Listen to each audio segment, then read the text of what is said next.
often taught using parables and metaphors.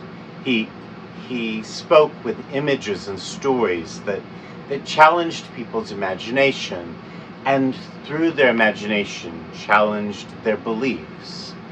And in that challenge, he brought about teaching and conversion. So there are a couple struggles, I think, that we have with his teaching. One, very few of his parables, of his metaphors, are particularly striking to us in the way that they would have been striking to the people who first heard them. When he spoke of vineyards, when he spoke of shepherds losing their sheep and protecting their sheep, like, these were all images that meant something to them, not because they were religious metaphors, but because they knew about vineyards and they liked wine, because they understood what it took to raise sheep, because they had done it before, because they all had planted and understood how a mustard seed might become a large plant. Like these were things that they lived all the time, and Jesus is pulling them out of their ordinary context and delivering a religious, a spiritual connotation that now took on new life for them. I think for us, oftentimes it kind of is the opposite, right? So for us, oftentimes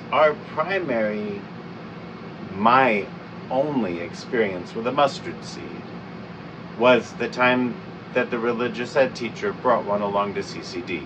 Like, my only real experience with shepherds, we had sheep growing up, but it's not anything like what Jesus was talking about, is in the pages of our scriptures.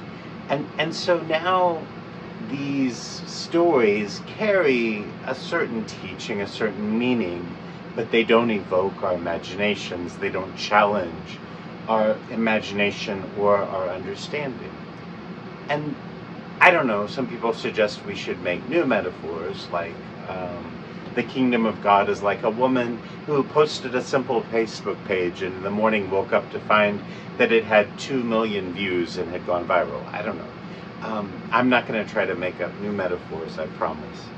I think, though, it's helpful for us to dig more deeply into the metaphors, into the parables that we've heard over and over, and sometimes have already dismissed with some meaning. And maybe there's still some challenge left in them. And for me, this has proved helpful. I'm not promising that it's always accurate or that it always even gets what Jesus is trying to say most forcefully. But oftentimes I found it helpful to look for the place in the parable that clearly doesn't make sense, right? When Jesus says that the shepherd will leave 99 sheep abandoned in the valley to go looking for the lost one, all of the farmers around him rolled their eyes.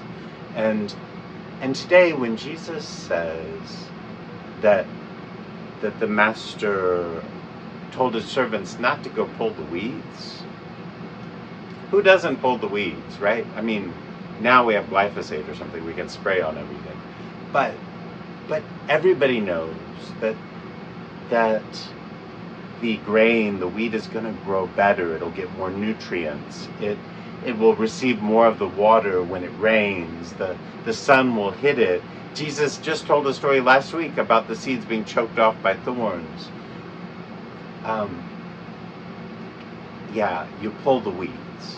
So at that place where Jesus is saying something relatively absurd, we should look for meaning, because that's what caught everybody's attention. That's what got all of the farmers in the room thinking, this guy's crazy, what's he talking about?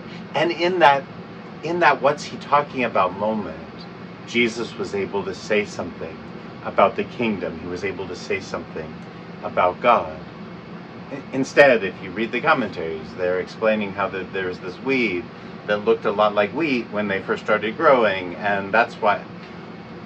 It's possible, but most likely, almost all of Jesus's parables operate on a certain amount of unexpectedness so that Jesus can tell us something unexpected about God. And it's pretty amazing that God doesn't just pull out the weeds. It's pretty amazing that God gives us a chance. And if we were only talking about the good people and the bad people, and we could paint everybody, right? Like nobody was partly good and partly bad. The bad people were completely unredeemable, and the good people were perfect. In that world, we would want God to rip out all the bad people and throw them in hell. But in fact, each of us carry some weeds and some wheat. And there's some good in the most apparently unredeemable people. And there's some evil in my heart. And sometimes I look for things that aren't helpful or charitable or building the kingdom of God. And yet God doesn't rip me out of the soil. And in that process, God allows us to grow.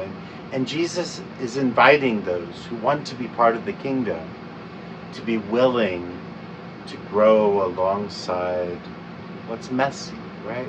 We would all like to identify what's evil and get rid of it. Everything's black and white, but it's not. In fact, it's not. And sin and virtue are black and white, but people aren't. Right? People and their decisions and their motivations and their struggles are very complex. And we have a God who will tease out what is good and help it grow, so that at the end of the age he can rip away what is evil, and we can enjoy eternity with him in heaven. And that is an incredible story of God's love and mercy, an incredible story of the kingdom of God, of which we are a part. Maybe we haven't baked bread in a long time, and maybe our freeze-dried packages of yeast aren't the same as the ones they used in Jesus' time. Maybe most of the images are ones that don't push our imagination.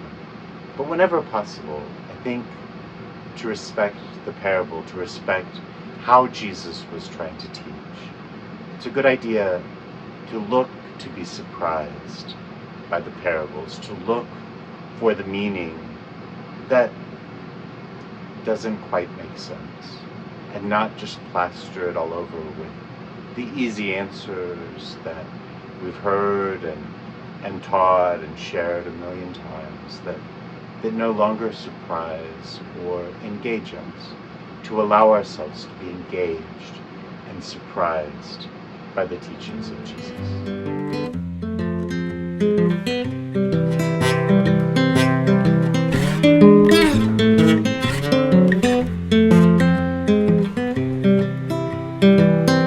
I've been thinking about myself today, thinking how have I changed.